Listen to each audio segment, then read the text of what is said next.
Hi అండి, అందరికీ నమస్తే. మీరు కనుక మన ఛానల్ని ఫస్ట్ టైం చూస్తున్నట్లయితే కనుక మన ఛానల్ సబ్స్క్రైబ్ చేసుకోండి. అంతేకాదు పక్కనున్న బెల్ ఐకాన్ కూడా యాక్టివేట్ చేసుకోండి. ఫ్రెండ్స్, ఈరోజు మనకు ఒక బ్రేకింగ్ న్యూస్ అయితే తెలుస్తుందండి. అదేంటి అంటే తెలంగాణలో 15 లక్షల రేషన్ కార్డులు అయితే కట్ చేయబోతున్నారండి. ఈ 3 చెయ్యని వారి రేషన్ కార్డులు అయితే కట్ అవుతున్నాయి. కాకపోతే అక్టోబర్ నెలలో వీరికి కొత్త రేషన్ కార్డులు కూడా ఇస్తున్నారండి. అక్టోబర్ 2వ తారీఖు నుంచి అక్టోబర్ నెలలో వీరికి రేషన్ రాదని కూడా పెట్టాము కదండి టైటిల్లో. దానికి సంబంధించిన పూర్తి వివరాలు మీకు చెప్తానండి. దయచేసి వీడియో ఎక్కడ కూడా స్కిప్ చేయకుండా చూడండి. ఇక విషయానికి వస్తే 15 లక్షల రేషన్ కార్డులు అయితే కట్ చేయబోతున్నారండి. అనర్హత కలిగిన రేషన్ కార్డులను తొలగించి కొత్త రేషన్ కార్డులకైతే ఇక ఆదేశాలు అయితే జారీ చేయబోతున్నారు. రేపు అక్టోబర్ 2వ తారీఖుకి కొత్త రేషన్ కార్డులు అయితే రిలీజ్ చేయబోతున్నారంటండి. అందులోనూ మళ్ళీ కొత్తగా ఎవరైనా అప్లై చేయాలనుకుంటే అదే రోజు చేసుకోవచ్చంట. ఈ నెలాఖరు లోపలే ఈ అనర్హుల లిస్టును అంతా తీసేసి కొత్త వాళ్ళకి లిస్ట్ అయితే రిలీజ్ చేస్తారంటండి. అంటే కొత్తగా అప్లై చేసుకున్న రేషన్ కార్డుదారులు ఎవరైతే ఉన్నారో అర్హత కలిగిన వాళ్ళ లిస్ట్ అయితే రిలీజ్ చేసేస్తారంట అక్టోబర్ 2వ తారీఖు నుంచి.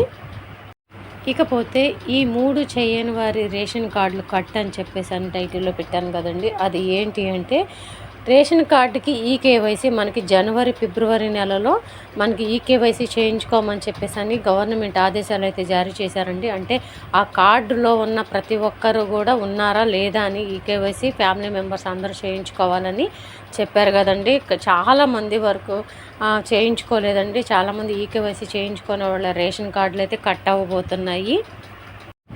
అది ఫస్ట్ అంశం అయితే. ఇక రెండో అంశం వచ్చేసరికి మనము 6 నెలల పాటు ఈ రేషన్ షాపులో ఎవరైతే సరుకులు తీసుకోరో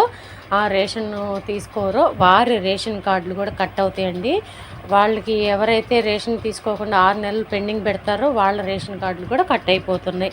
అంతేకాదండి, రేషన్ కార్డు ఇక్కడ కలిగి ఉండి వలస వెళ్ళిపోయిన వాళ్ళు చాలామంది ఉన్నారండి.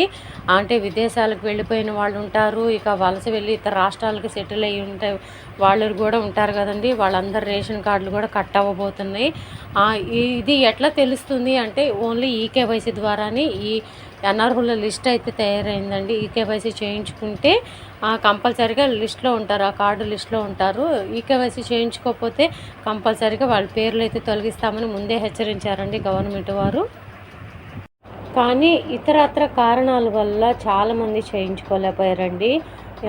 ఎటువంటి కారణం వల్ల చేయించుకోలేకపోయినా కానీ వాళ్ళ రేషన్ కార్డు అయితే మాత్రం కట్ అయిపోతుందండి ఈ నెలాఖరు లోపల.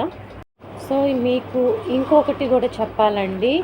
ఇప్పుడు వచ్చిన గవర్నమెంట్లో రేషన్ కార్డుతో ప్రతి ఒక్క పథకాన్ని లింకప్ చేస్తున్నారు కాబట్టి ఫ్యూచర్లో మనకి పెన్షన్ కూడా కట్ అయ్యే అవకాశం ఉంటుందండి. రేషన్ కార్డు లేని వారి పెన్షన్ కూడా కట్ చేసే అవకాశం కూడా ఉంటుంది. జనవరి ఫిబ్రవరి నెలల్లో మేము కూడా హెచ్చరించామండి మా వీడియోల ద్వారా. ఈకేవైసీ లాస్ట్ డేట్ వస్తుంది, మీరు త్వరగా ఈకేవైసీ చేయించుకోండి రేషన్ కార్డుకి అని చెప్పి మేము కూడా మా వీడియోల ద్వారా చాలా హెచ్చరించాం చాలామందికి. ఎందుకు అంటే ప్రతి ఒక్క పథకం కూడా రేషన్ కార్డుతో లింకప్ అయి ఉంటున్నాయి కాబట్టి ప్రతి ఒక్కరు ఈకేవైసీ చేయించుకోండి అని వీడియో ద్వారా కూడా చాలామందికి తెలియచేసామండి. దగ్గర ఒక 2-3 వీడియోల దాకా చేసాము రేషన్ కార్డు ఈకేవైసీ గురించి. ఇక ఒకవేళ కనుక ఎవరైనా ఏ కారణం చేత చేయించుకోలేకపోయినా వారికి రేషన్ కార్డు అయితే రాదండి. వచ్చే నెల నుంచి రేషన్ కార్డు కట్ అయిపోతుంది. సో ఇదండి ఈరోజు వీడియో కనుక నచ్చినట్లయితే మీ ఫ్రెండ్స్లో ఫ్యామిలీ మెంబర్స్లో అందరికీ కూడా దయచేసి వీడియోని షేర్ చేయండి. వీడియో నచ్చితే కనుక ఒక చిన్న లైక్ ఇచ్చి సపోర్ట్ చేయండి. Thank you.